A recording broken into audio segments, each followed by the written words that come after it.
There's no doubt that the transfiguration of Jesus is an important scriptural moment.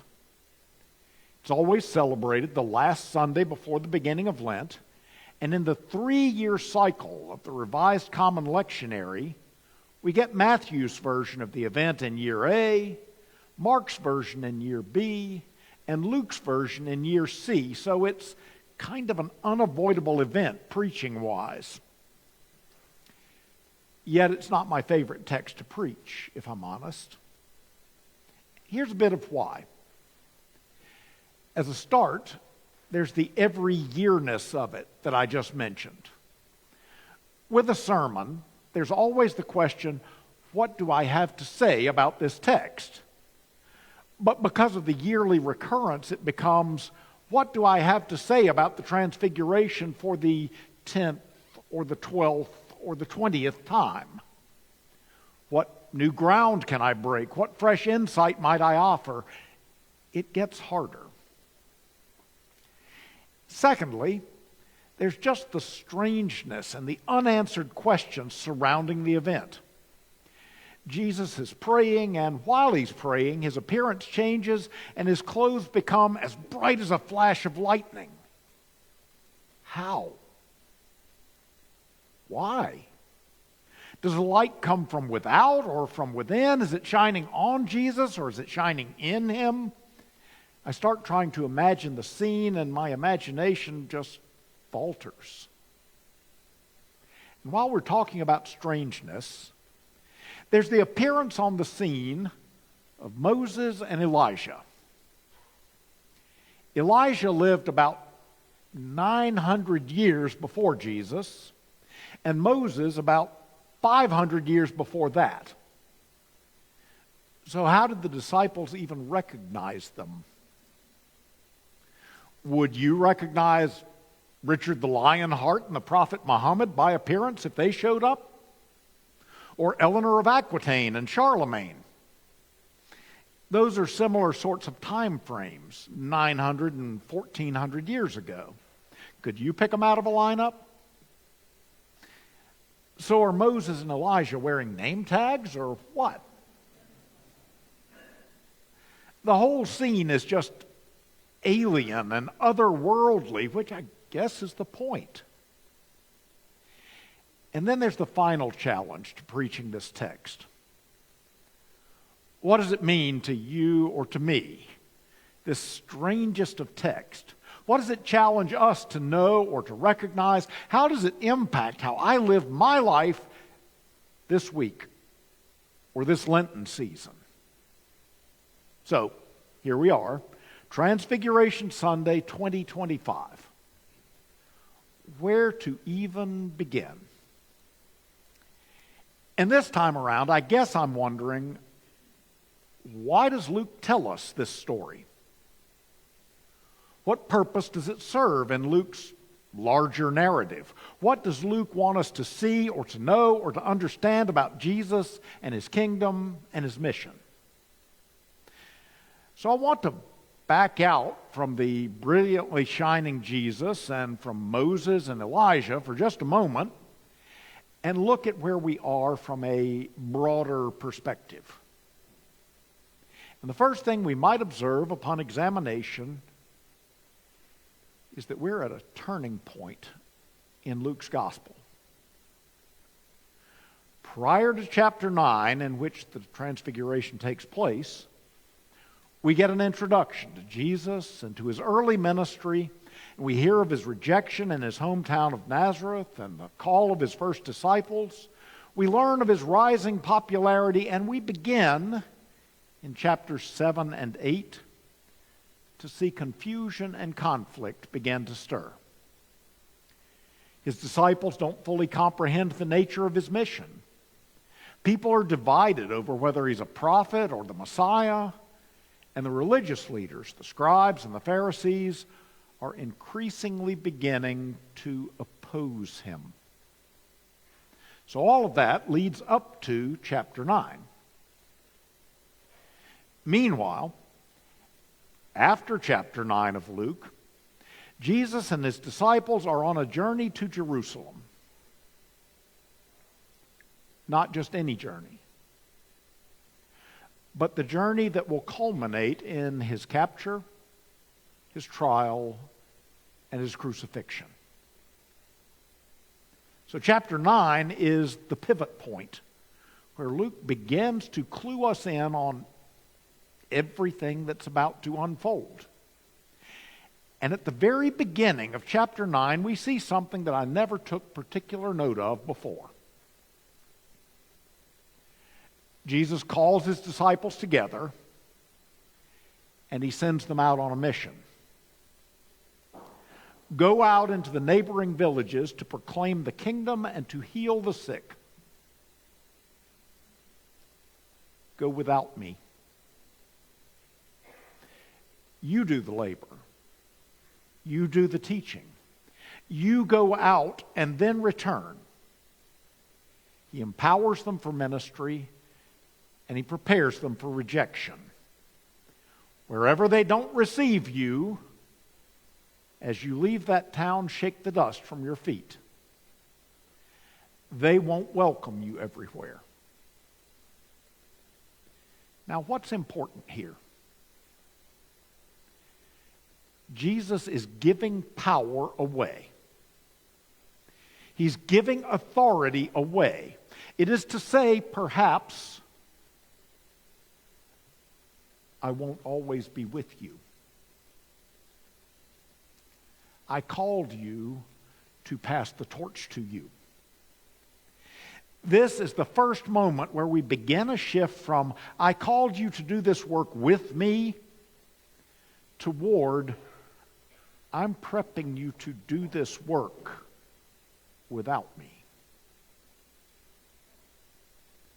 Secondly, and ominously, there's a little passage that I always just took as a throwaway. It's just 3 verses, and in my Bible it falls under the heading of Herod's perplexity. Now Herod the ruler heard about all that had taken place, and he was perplexed because it was said by some that John had been raised from the dead, John the Baptist, and by some that Elijah had appeared, and by others that one of the ancient prophets had arisen. Herod said, John I beheaded, but who is this about whom I hear such things? And he tried to see him. John I beheaded, but who is this? It doesn't have the flavor of, hey, I'm excited to know who this guy is. It has the flavor of, I solved one problem permanently. Who's this other guy I'm getting wind of? There's a movement around Jesus, and tyrants don't like movements.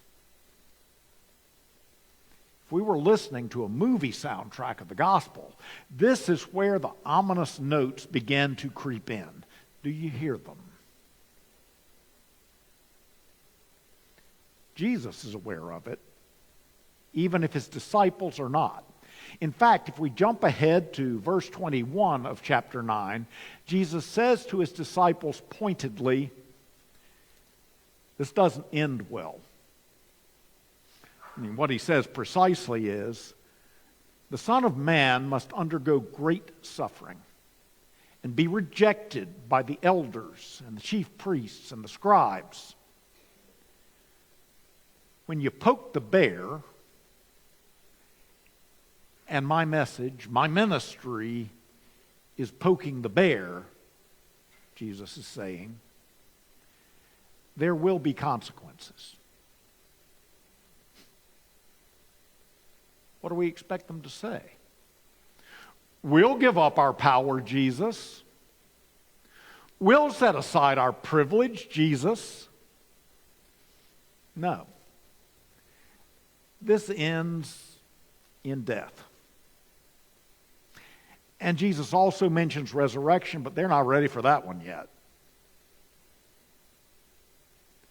And further, Jesus says to his disciples, If any wish to come after me, to continue my work, to be the people of my way, let them deny themselves, take up their cross daily, and follow me. The ultimate good of the world may not be good for you. Standing up for the oppressed in the face of the oppressors, the downtrodden in the face of the downtreaders, there's a cost to that. Not standing up, well, there's a cost to that too. What does it profit if you gain the whole world but lose or forfeit yourself? So, quick recap. The bit of chapter 9 that leads up to the transfiguration, it's all Jesus preparing his disciples for what's coming. Preparing them practically by sending them out to minister, sort of like a kingdom internship, and preparing them personally. Somewhere I read an account of Coach Rick Pitino's first practice with the 1990 Kentucky basketball team. The players came into the gym and the trainers were setting up trash cans all around the gym. And there wasn't a basketball in sight. And the trash cans were a sign of what was coming. They were about to run until they needed a trash can. And then run some more until they needed another trash can. Being on this team was going to come with a grueling price. So in Luke 9, leading up to the transfiguration, Jesus is lining up the trash cans, so to speak. And so now we come to the transfiguration itself. And I think literarily, Peter and James and John are there as witnesses. We and Luke's other readers see what we see through their eyes. But the transfiguration, I think, is principally about what Jesus experiences. And as his disciples and we observe what he experiences, well, some things are revealed. But first, what does Jesus experience? Well, I think he experiences his own sort of preparation for what lies in store for him. First, there's the experience that will perhaps sound familiar. Jesus takes his disciples with him up the mountain, and as he prays, they fall asleep. Now, maybe this happened a lot. Maybe when it came to praying, Jesus' disciples could never keep up with him. They were always just done praying long before he was. But I can think of one other instance where Jesus goes to pray and his accompanying disciples fall asleep. It's in the Garden of Gethsemane on the night of his betrayal. And in each instance, on that night and on this one, there's a sense that he's about to go where they can't follow, about to experience what they can't understand. So they sleep. And as they are in the arms of Morpheus, Jesus is in the presence of God. Deeply and fully and unreservedly. This is what I think Luke seeks to convey by the image of Jesus being illuminated, transfigured. In his prayer, Jesus communes so deeply with God, is so literally at one with God, that well, it's like the burning bush in Exodus. He is so filled with God's presence that he is a light but not consumed, brilliant, radiant, as bright as a flash of lightning. And the disciples awaken to this light. Perhaps they're awakened by this light. And what they see dream-like, is it a dream? Is Jesus somehow talking with Elijah and Moses. But the disciples are only observers. The experience is his alone. They're not in on the chat. Now, why Elijah and Moses?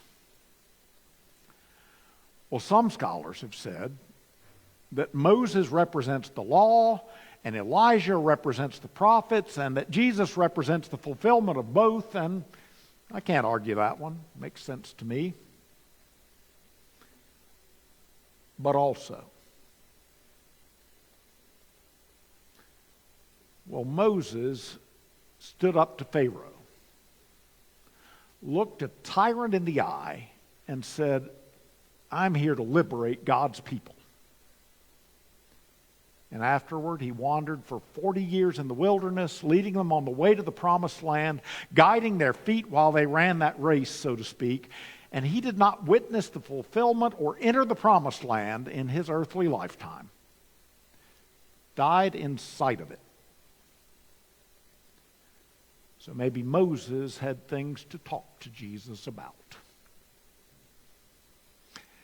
And Elijah, the greatest or the most revered among God's prophets, he also knew something about standing up to tyrants.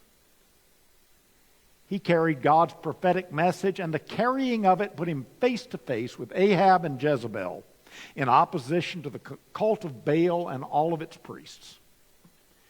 And he carried God's message under the threat of his life, and ultimately he passed his mantle to Elisha, his own work not fully finished, and Elisha's work just beginning. Maybe Elijah had things to talk with Jesus about. In fact, the text tells us as much. The conversations with Moses and Elijah wasn't, how's it going, Jesus? They talked, Luke tells us, about his exodus, his departure, which was about to be fulfilled at Jerusalem. And maybe about what it is to die with work still to be done. And Peter, on the outside of this conversation looking in, is awed by the holiness of it all and wants to put up a memorial, sort of like George Washington slept here. But it would have been, the holy was revealed here. Jesus and Moses and Elijah in glory. And people could make pilgrimages and feel awe and know that they were standing on holy ground. But instead, in the text, a cloud suddenly overshadows them, envelops and terrifies them, and a voice says, "This is my son, my chosen. Listen to him." And they and Jesus are suddenly alone. No Moses, no Elijah, no cloud.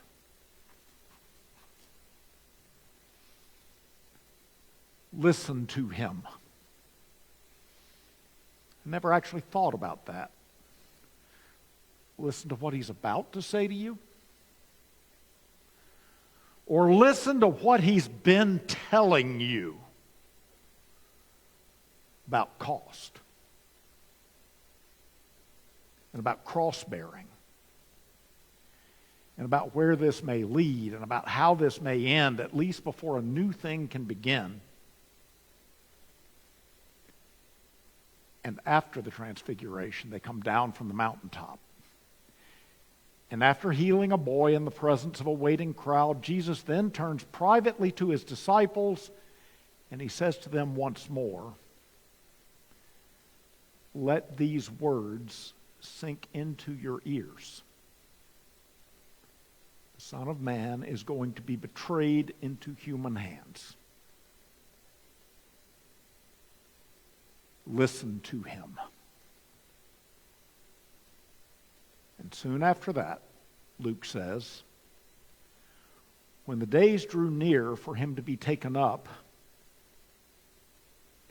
he set his face to go to Jerusalem. And what awaited there? Now here comes the challenging part. What might this text or this event have to say to us today, in this moment? To us as we prepare to embark upon this season of Lent? Well, for me, this year and with fresh ears, I hear Jesus saying, be prepared. Be prepared for the following to be hard. If you would be my followers, it involves taking up the cross. It involves going to Jerusalem, so to speak, whatever awaits there. Ain't no easy road before us. Following the kingdom's way often means standing in the face of the world's way. It means facing tyrants down. It means when segregation is the law of the land and lynchings are a blight on the landscape, somebody has to be a freedom rider. It means when the tanks are rolling into Tiananmen Square, somebody needs to block the way, not by meeting their violence with violence, but by meeting it with peaceful resistance. It means when the liars have all the cards and they're playing liar's poker, someone must stand for the truth, and someone must speak the truth, and someone must preserve the truth. It means the privileged standing with and for the poor. It is the documented standing with and for the undocumented. Choosing discipleship costs. And not choosing it costs more.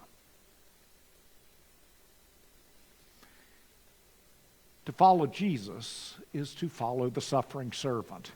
And discipleship may be summed up by these words from Rabbi Tarfon in Pirkei Avot.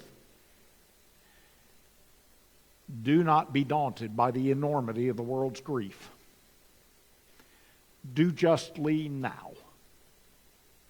Love mercy now. Walk humbly now.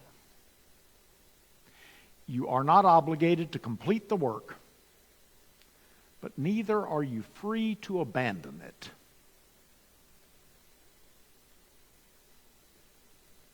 When the days drew near for him to be taken up, he set his face to go to Jerusalem. Amen.